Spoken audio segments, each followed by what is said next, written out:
Hello, I am Jimena Echeverria, and I'm going to take you through the REACH form for the FY17 data collection and reporting process facilitated by PIIRS.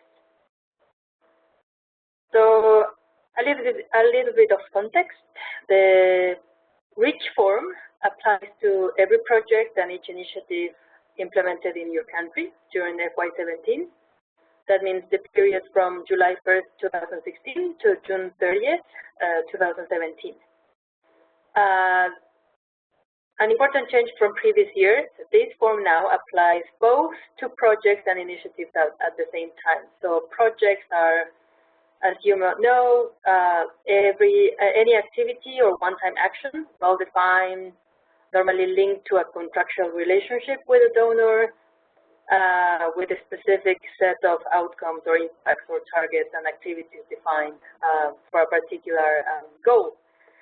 On the other hand, initiatives are any other activity that goes beyond one project that normally involves advocacy, organizational development or research, or any other activity that goes beyond the scope of one particular project, and also implements programmatic activities and generates evidence or contributes to impact in different ways.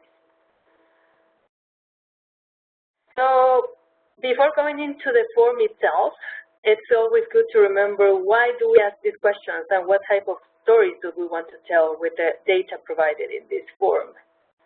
So the typical questions, or the three basic questions that the form helps us answer is first, how many people did we reach in FY17 in this case? So that means the people we directly touched or implemented activities with a direct relationship. And we can tell different stories in different levels with this information, by country, by sector or theme that we work with, by care member, by region, by outcome area of the program strategy. So multiple ways in which we can explain the people we worked with and the people we reached in the fiscal year.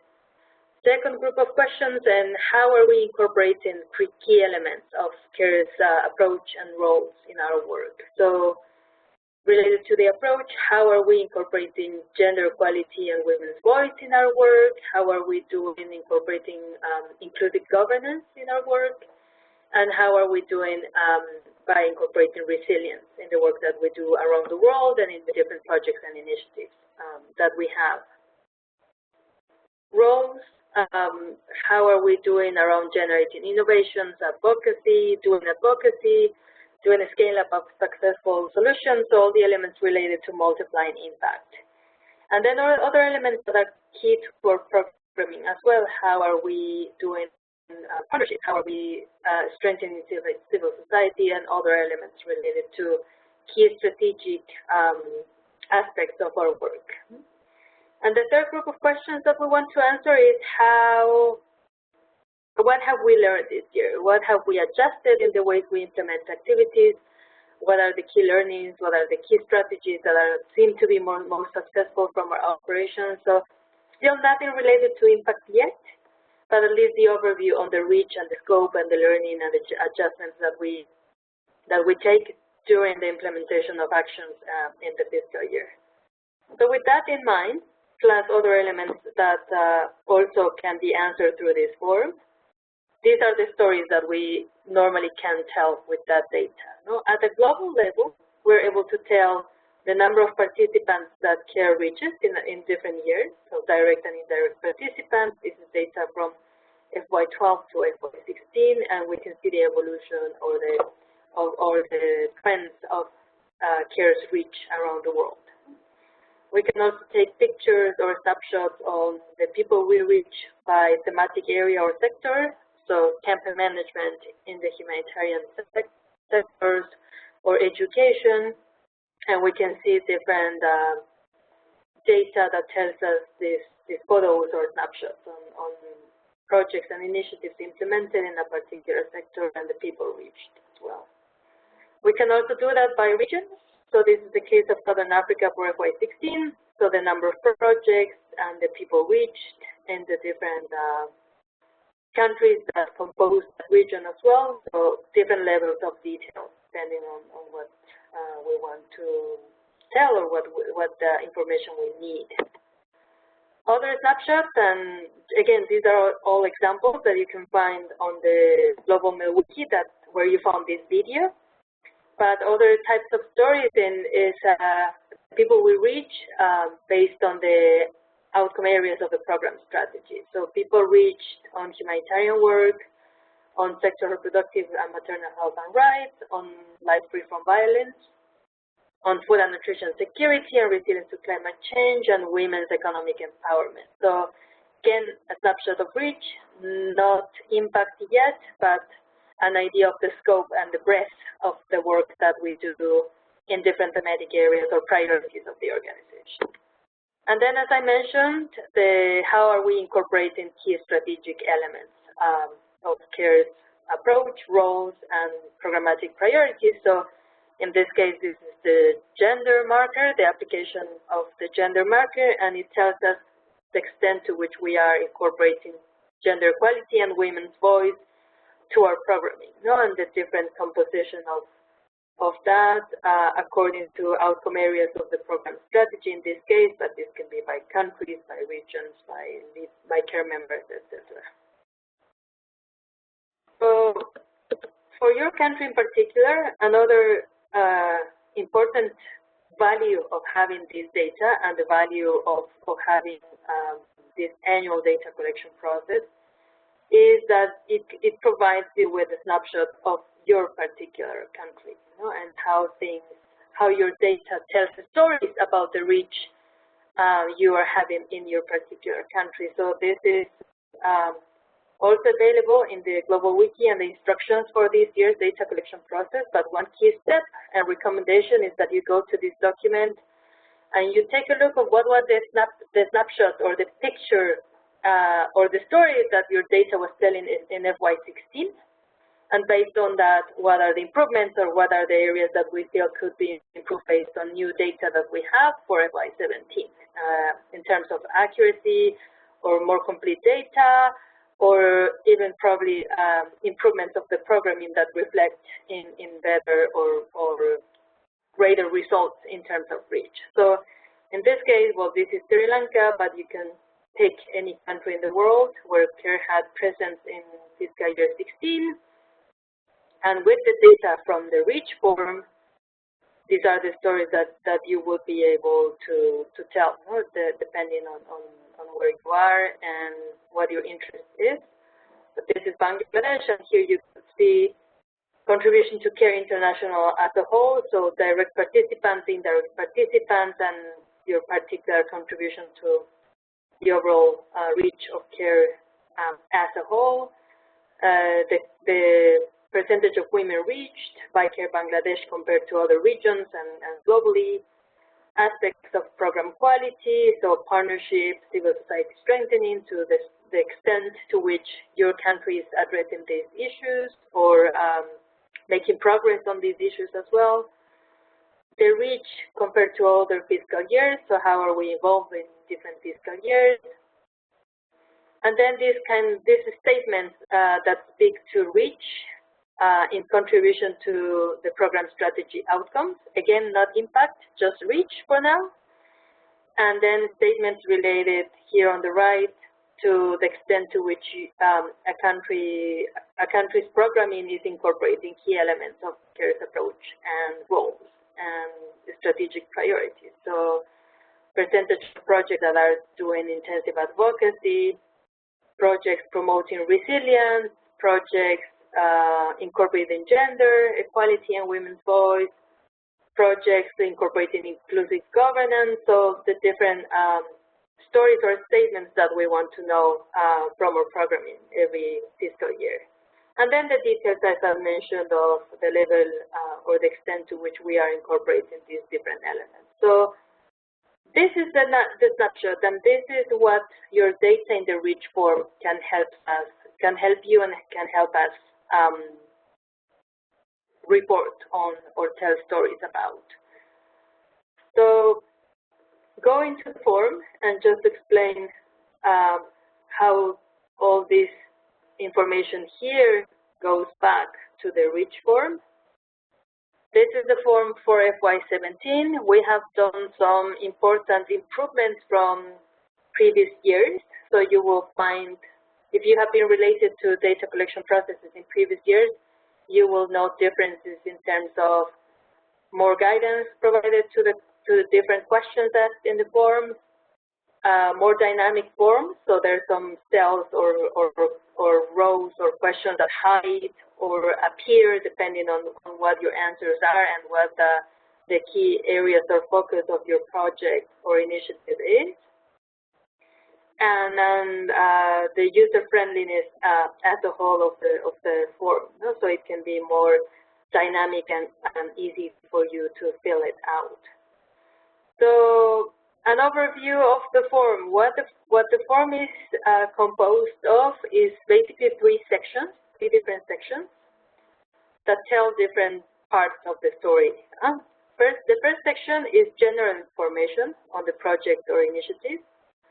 So this is where we collect, and I will go through it in a minute, but we just collect data related to the design of the project. So the general description of the project, where is it located, the objective, everything you would find in a proposal or in the log frame or in any part of the overall conceptual framework of the project or initiative. So that is section 1, like an overall identification and description of the project or initiative. Section 2 goes to what happened this fiscal year. So what kind of activities did you implement in which thematic areas? So that's where we identify the themes or sectors where we worked in, and the number of participants reached in the programmatic activities implemented through these thematic areas. So section 2 is all about participant figures and sectors or thematic areas addressed by the project during the fiscal year. And section 3 is everything related to strategy. So you told us what the project goals and objectives and general elements are. You told us the thematic areas in which you worked and implemented activities and the people you reached. So in section 3, you are telling us the strategic elements that you were able to incorporate during the fiscal year. So the extent to which you incorporated, or the extent to which you did advocacy effort, or where you did innovations, you scaled up successful solutions, the extent to which you incorporated gender, resilience, etc. So all the strategic elements related to CARE's approach, roles, or strategic priorities as well. And then finally, in this same section, in section 3, the identification of lessons learned, reflections, adjustments, or key things that have been important in this year that should be captured as well. So that is the form itself, but one important improvement that you may find very useful for this year as well, and I will guide you through it as I do the tutorial. The form now at the bottom in this green area, it generates an automatic summary of the data reported. So based on all the information you provided above, the form now generates this summary that helps you have a snapshot on what's the story behind all that data for this particular project.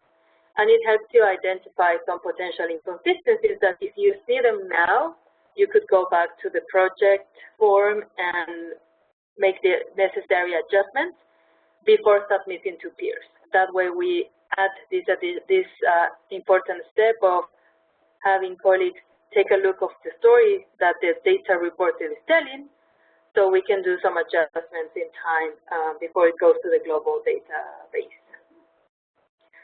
So I will go through each of the sections now, but I will just dedicate a bit more time to those sections that are normally the ones more challenging or the ones where colleagues have more questions or issues when it comes to the reporting. So on section 1 about the general description of the project, well, there are questions that are quite straightforward, like you select the country, the region, the PIIRS code. So if you reported in previous years, and if you go to PIIRS online, you should be able to find the code that already exists for your project or initiative.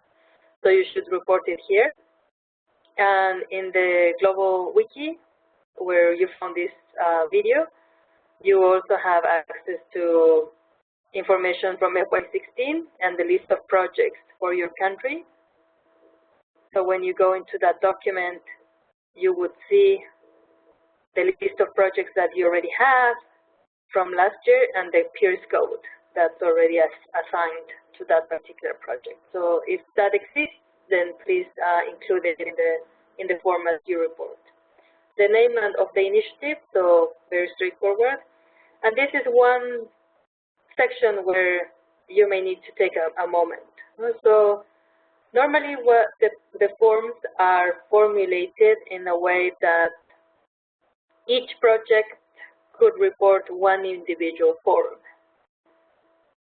So each project and initiative in your country would have one individual form submitted to PIIRS. However, as we know, and which is quite common in the work we do, we may have situations in which there's one single population that we are working with, but we have different projects working with different portions of that population. So there's overlap between the different projects, right?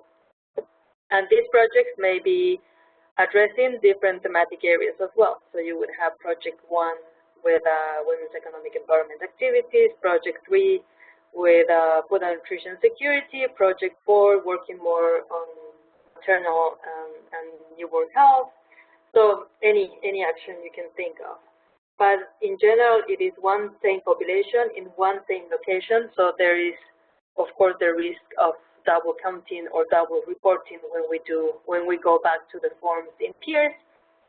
So one alternative we have incorporated here is, especially in humanitarian projects, when you have this kind of situation where there's one same population in the same location working with multiple projects that have obvious overlap and very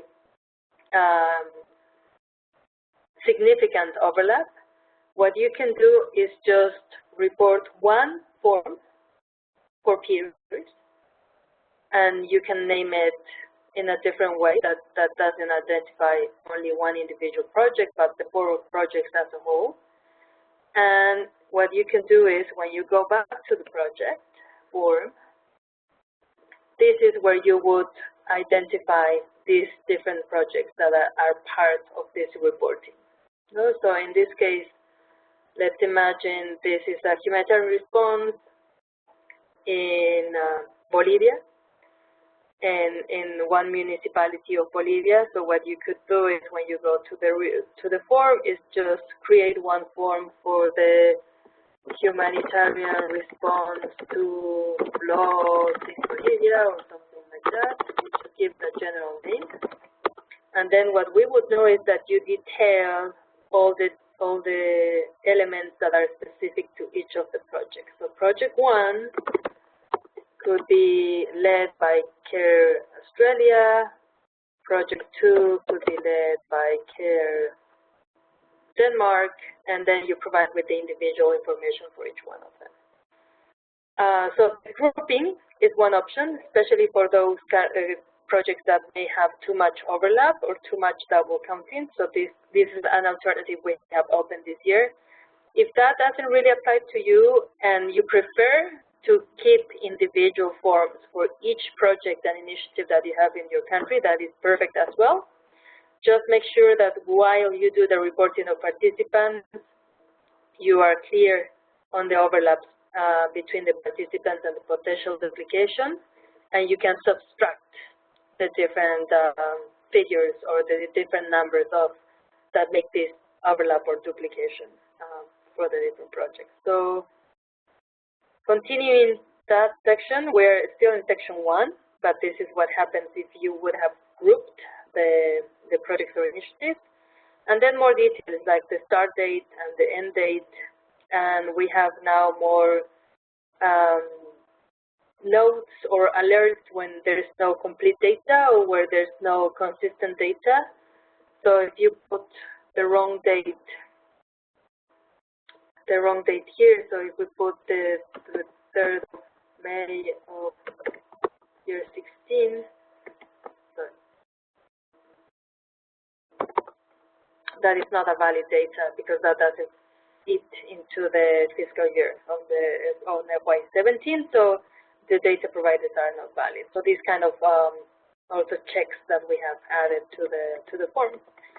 And then the rest of questions haven't really changed from last year, so this is where you would add some more information around the budget, the main goal of the project, the specific geographical location, etc. So 2 important elements here. One question we ask is the project focused on long-term development, humanitarian work, or both? So this is one key question where the form becomes more dynamic. So please make sure that whatever you respond to this question is accurate, because that influences on the answers you will need to provide in the next sections of the form. So just to give you an example, when we go to the next section, if you were a humanitarian project, you are supposed to report on the sectors and themes for humanitarian and the participants reached in that humanitarian work. But if you weren't a humanitarian project and you just focused on development, you click no here and you click yes here, then the form will hide everything that's related to humanitarian reporting, and it would just focus on development. So please be careful and pay attention to this particular question, because as explained here as an important note, that is how we have made the form more dynamic, but it also requires that the answers provided here are accurate, so we're not hiding parts of the form that you may need to be reporting on.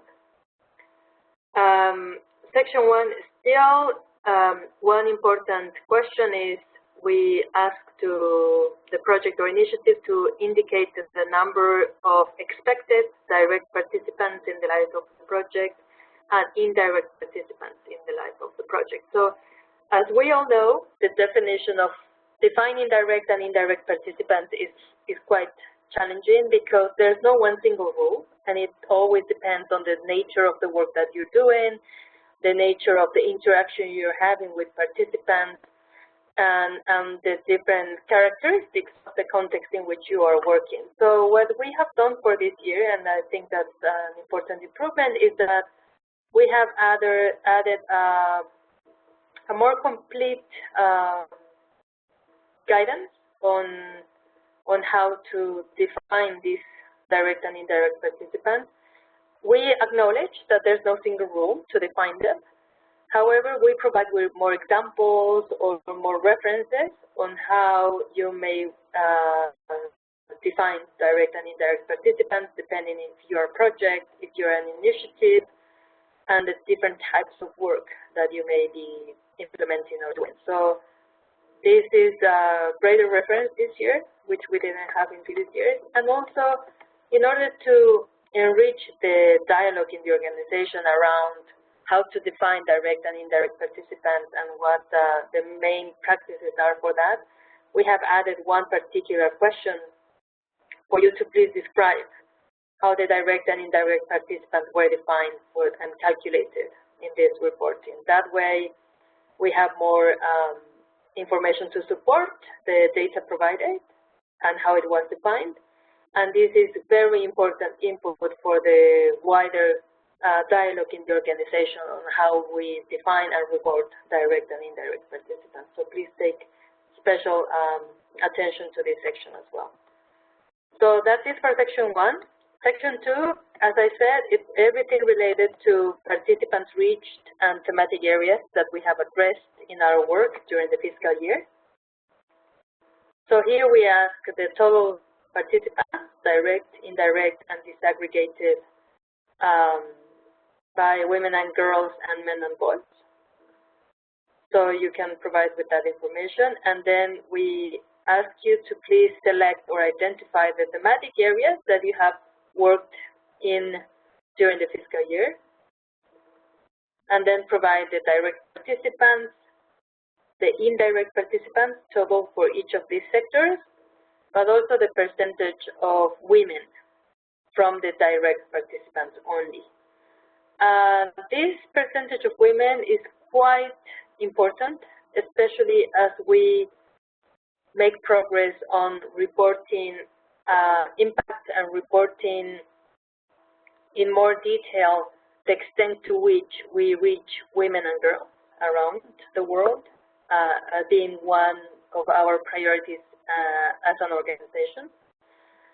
So please, this is new, but please pay, again, specific or special attention to this field because it helps us tell a more accurate story of the extent to which we reach women in the different thematic areas that we work in.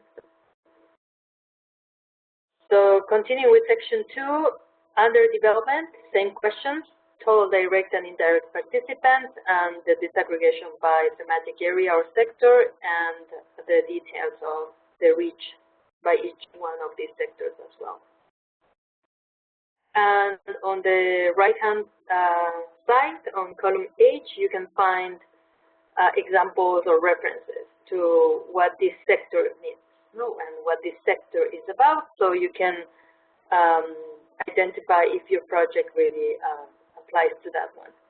In the identification of sectors, please make sure that when you select a sector, let's say food and nutrition security, that means you are really implementing activities that are related to this sector. You're implementing activities, you have a specific agenda or type or set of activities defined, you have identified results or outcomes or activities that would come out from actions in this particular sector. So you can prove that you're actually dedicating efforts and specific attention to it. In some cases, it may be aspirational that we would love that our project addresses gender equality, and it has some elements in the design and in the activities that it's implemented. But if it doesn't have a specific strategy and is at a specific set of actions, and if it cannot report participants, then it may be better, it may be more accurate to say that the project is not necessarily addressing that thematic area or sector. So please be aware of this element as well as you do the reporting. Section 3 on fiscal year. Oh, no, just sorry, 1 second. I'm just going to add some random data so you can see what happens on the reporting below.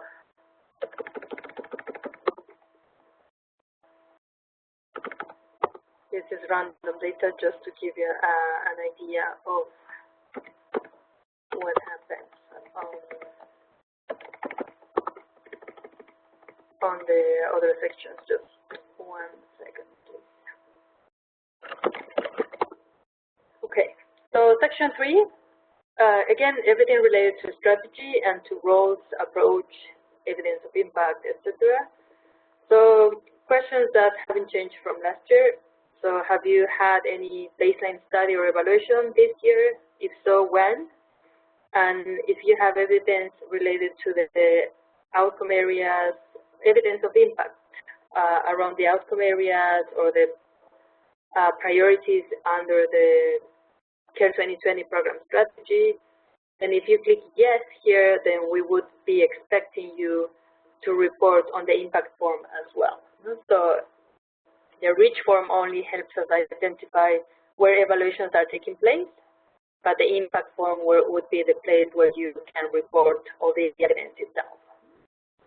And then the questions around advocacy, the extent to which you have site advocacy, the innovations, the scale-up of effective solutions, etc., and then a bit more of guidance and references on the right-hand side as well, in under column H. Then we have the markers. As you know, or as you may know, I'll give the example of the gender marker, but it fully applies for the governance and resilience marker as well. The gender marker questions in PIIRS are basically statements that you have to relate to your project and initiative, and just provide us with what's the closest, what's the set of statements that relate more to the nature and the work that your project is doing. So we have different options that you can click on, and based on your on the answers you provide, then the form generates the particular score for the mark. So in general, as an exercise in PIIRS, this is a yes/no statement selection process, but this is normally supported by a more detailed dialogue in the country office around how the project or initiative is incorporating gender equality and women's voice in the programming.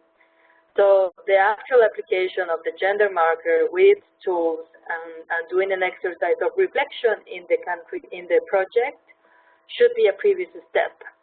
And then the summary of the result of that dialogue of applying the markers is what comes into PIIRS. So a recommendation here that before answering the questions, please just check if the actual application of the tool has taken place, or if there has been some moment of reflection around the incorporation of gender, of governance, and of resilience during the fiscal year.